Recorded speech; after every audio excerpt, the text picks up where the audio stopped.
Nous allons commencer par l'œuvre de Simone Weil, La condition ouvrière, qui est au programme des scientifiques cette année. Donc, elle a été écrite dans un contexte particulier qui est le contexte du Front populaire et de toute l'effervescence autour de grèves et qui va se terminer par les accords de Matignon qui vont signifier des progrès pour les travailleurs quant à leurs conditions de travail. Et Simone Weil est philosophe et elle va se confronter à la vie en usine. Elle va y travailler en 1934 et 1935. Et donc c'est une œuvre fragmentaire et spontanée. Elle est écrite sur le vif. Donc Simone Weil, c'est quelqu'un qui est sur le terrain. Elle veut faire germer la philosophie du contact, du concret. Elle fait une expérience audacieuse de confrontation, non pas par expérience de pensée, mais sur le terrain avec les travailleurs, avec lesquels elle partage en fait toutes les difficultés de vie. L'œuvre est composite, elle est composée de lettres, d'appels à des ouvriers, donc de conférences, et également de petits écrits qui sont publiés dans des journaux syndicaux, où elle est engagée. L'œuvre de Simone Weil a un caractère profondément dialogique et c'est toujours un je qui s'adresse à un tu, un je qui fait des expériences en première personne et qui témoigne de son ressenti en fait face aux événements, de sa difficulté, de sa lassitude, des humiliations. Et c'est aussi une œuvre polyphonique parce que Simone Weil enregistre en fait les voix des patrons, des ouvriers, donc pour nous les faire entendre, ceux qui souffrent sans qu'ils puissent s'exprimer.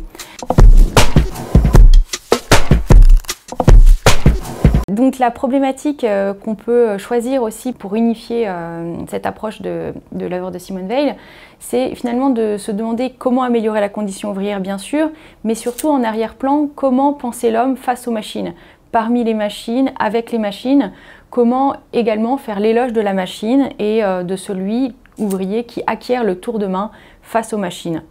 Nous allons voir dans un premier temps comment le travail est abordé comme l'expérience de la pesanteur, donc le moment négatif en fait que signifie le travail, et ensuite dans un deuxième temps, comment selon Simone Weil, avec cette mystique du travail qui est la sienne, le travail est aussi le lieu d'une élévation à la grâce, puisqu'elle a aussi un intérêt pour la religion qu'on voit traverser son enquête sur le travail.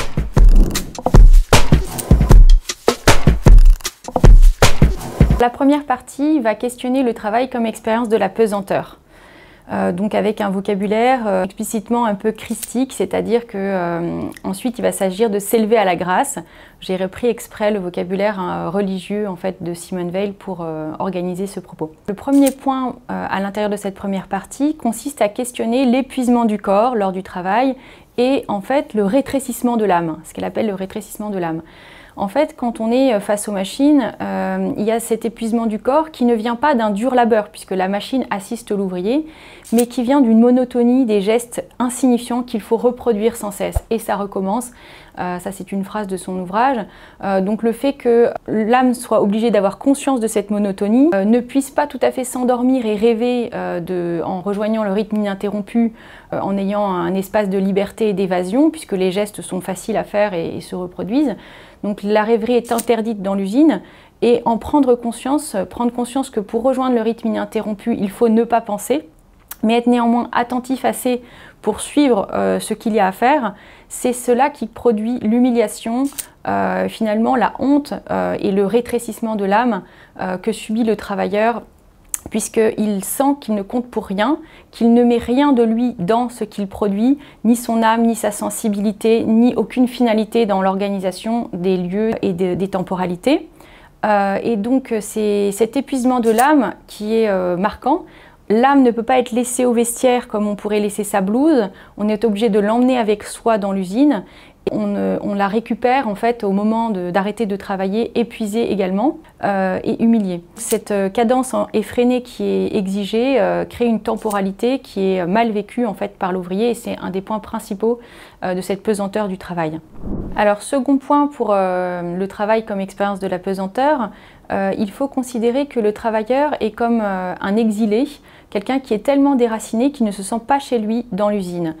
Seules les machines sont chez elles dans l'usine, l'ouvrier ne s'y sent pas chez lui puisqu'il ne met rien de lui en fait dans la production, ni ses sentiments, ni rien de ce qui lui est propre. Il y a une sorte d'inversion entre les personnes et les choses, puisque les pièces circulent avec des matricules et des numéros pour indiquer où elles doivent aller, et les ouvriers, quand ils pointent, doivent eux aussi avoir une carte où figure leur matricule, ce qui donne une inquiétante similarité entre les objets et les personnes.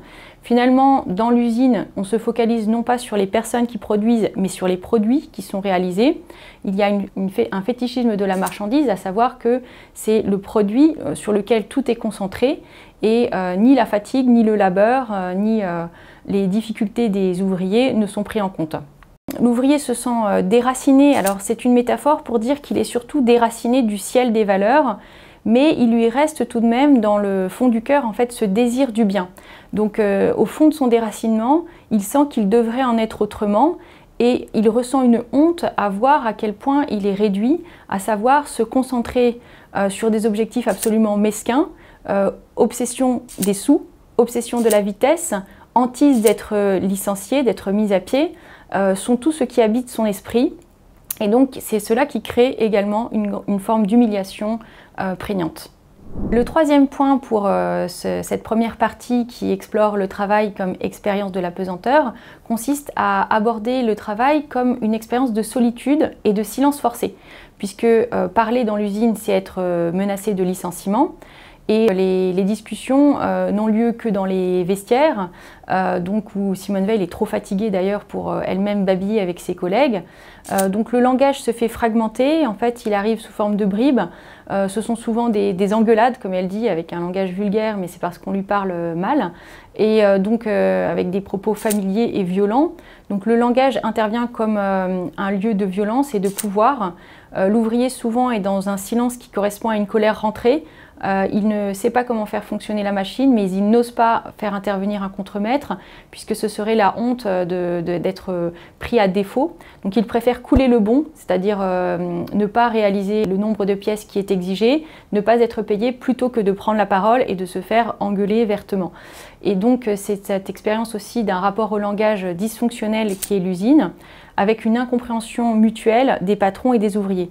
Donc elle dit qu'on est très mal placé en haut pour comprendre ce que font, ce que vivent ceux qui sont en bas, et ceux qui sont en bas ont du mal à s'exprimer pour dire quelles sont leurs revendications. Donc il y a un dysfonctionnement profond du langage dans l'usine qui travaille à l'expérience de la pesanteur qui est le travail en usine. Toutefois, et ce sera là ma transition entre les deux parties, le travail n'est pas chez Simone Veil simplement l'expérience de la pesanteur, de la dure nécessité de remplir des besoins et de la difficulté à répondre à cette oppression sociale permanente. C'est également en fait aussi le lieu d'une élévation à la grâce qui passe déjà par une compréhension de la machine, la rencontre de la vraie vie et des vrais gens dans l'entreprise. Pour elle, c'est le lieu en fait de vérité. Vérité en fait par rapport aux utopies qui peuvent être faites dans leur tour d'ivoire par les philosophes qui sont en fait enfermés dans leurs abstractions. Pour elle, c'est la rencontre du réel et elle ressent au cours du travail des moments de joie infinie et une solidarité qui ne dure que quelques instants. La grâce, c'est quelques instants, mais qui sont d'un bonheur infini pour elle. Et c'est ça la mystique du travail que l'on va explorer maintenant dans cette deuxième partie. Alors voyons maintenant cette seconde partie donc, où le travail et l'élévation à une forme de grâce, d'instant de fraternité. Donc le premier point ici consiste à montrer qu'il y a une joie pour Simone Veil à attraper le tour de main, comme elle dit, et finalement à rejoindre le rythme ininterrompu de la machine et d'avoir des instants de solidarité. Parce que finalement pour elle, c'est une philosophie du malheur qu'il faut faire, parce que c'est seulement dans la souffrance finalement qu'on peut éprouver le tragique de l'existence, c'est-à-dire ressentir ce que c'est que vivre sans se leurrer, sans créer des miroirs aux alouettes, sans croire à des choses qui n'existent pas dans la réalité. Ce qui existe, c'est ce malheur, mais c'est dans l'expérience même du malheur qu'il y a une sorte de dialectique qui fait que quand on souffre, quand on est en train de remettre le tablier d'un four et qu'on peine et qu'on manque de se brûler et qu'un sourire arrive parce que quelqu'un est solidaire avec nous, c'est là qu'en fait il y a cet instant de grâce infinie qui fait qu'il y a de l'humanisation au cœur même d'une déshumanisation. Et c'est ce paradoxe en fait qu'il faut creuser avec Simone Veil, c'est ça qui fait tout l'intérêt et la profondeur de sa réflexion. Et donc cet instant de grâce fait qu'elle dit ne pas oublier cet homme-là. Donc elle va raconter des anecdotes en fait qu'elle va figer comme des chromos. Donc elle va comme prendre des petites photos, enregistrer en fait ces instants de grâce. Et donc la joie aussi d'être face aux machines n'est pas feinte. Elle s'intéresse avec Laffitte par exemple à la manière d'optimiser les machines. Donc elle a aussi une fascination pour la machine. Pour elle, il y a un mystère de la machine, un mystère de l'usine qui sont à percer et elle vit cela comme une excitation, une aventure d'essayer d'y arriver malgré sa gaucherie. Donc elle va raconter tout ça, ces anecdotes avec beaucoup de vivacité et puis on la voit vraiment toujours vaillante et donc c'est ça qui est assez admirable, cette vaillance qu'elle a à affronter en fait la machine. Alors dans le second point, on pourrait souligner qu'on pourrait aller jusqu'à dire qu'il y a une mystique du travail chez Simone Weil, puisque le travail apparaît comme le seul lieu, l'unique lieu où on peut voir à quel point l'homme n'est pas un empire dans un empire. Il est soumis à la dure nécessité de la nature, remplir des besoins naturels et nécessaires, il est soumis à l'oppression sociale, mais il est aussi guidé, enraciné par ce désir de faire le bien. Donc il y a quelque chose qui est au-dessus de lui, à savoir ses valeurs dans lesquelles il se sent enraciné. Et pour elle, l'âme a besoin d'être nourrie autant que le corps. Et donc cette nourriture que l'âme doit se procurer, elle pense qu'on peut se la procurer aussi à l'usine. L'usine peut être le lieu d'un réenracinement spirituel. Alors ça peut passer par plusieurs canaux. Par exemple, elle propose de faire de la culture ouvrière, mais pas bien sûr de la vulgarisation telle que ceux qui pensent que les ouvriers sont comme des lycéens à demi-idiots proposent, en vulgarisant tellement Marx qu'on ne comprend plus rien à Marx. Elle propose de la vraie culture en étant sensible au monde ouvrier. Donc elle propose des cours sur l'Iliade, l'Odyssée, Antigone.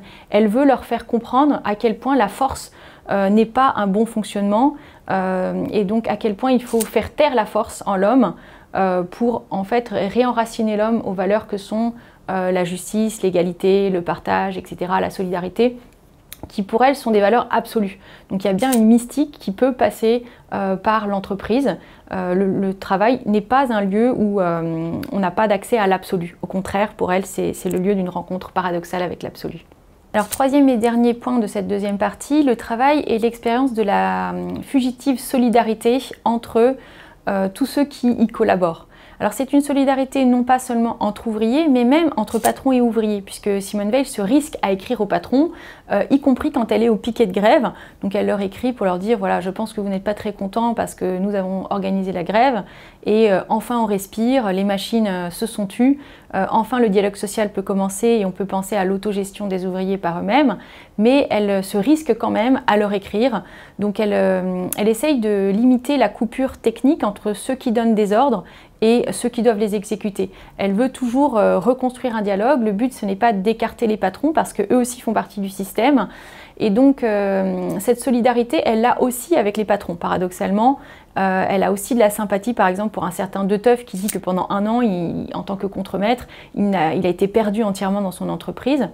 Et donc il y a elle dit aussi aux ouvriers des Rosières qu'elles doivent essayer de comprendre quelles sont les difficultés des patrons, qu'il faut reconstruire en fait une intersubjectivité authentique. Elle plaide pour une société qui est horizontale. Et donc elle propose tout un panel de réformes en fait parce qu'elle se rend compte que lors de la grève, les ouvriers sont un petit peu démunis. Ils ont réussi à arrêter de travailler, mais ils ne savent pas comment organiser les revendications. Donc c'est là que la philosophe, un peu entre théorie et pratique, peut avoir son rôle, puisqu'elle propose un panel de réformes de manière assez structurée et assez concrète et pragmatique. Donc elle propose par exemple que il y ait des boîtes à idées qui soient disposées pour que les ouvriers puissent s'exprimer, que les ouvriers puissent parcourir l'intégralité de la chaîne de production, qu'il y ait le maximum d'autogestion de la part des ouvriers, que les familles puissent venir dans l'usine pour voir ce qui s'y passe. Elle propose également que les machines soient mises à leur juste place, c'est-à-dire que tout ce qui est pénible soit fait au maximum par les machines, donc toutes les suites, et que les ouvriers soient plutôt des personnes qui surveillent et qui soient techniquement formés, qui fassent de la technologie, qui aient une pensée technique et pas seulement des gestes techniques, et qu'ils puissent collaborer même à une société de l'invention, c'est-à-dire à améliorer les machines, que la machine soit ouverte et pas fermée sur les experts. Et elle propose du coup que les programmations de série soient ce que l'homme fait, tandis que le travail machinal, donc répéter des suites de gestes, soit fait par la machine. Donc elle ne condamne pas la machine, elle essaye de lui trouver sa juste place, comme fera un certain Gilbert Simondon après elle, en faisant l'éloge de la technologie et d'une société de l'invention.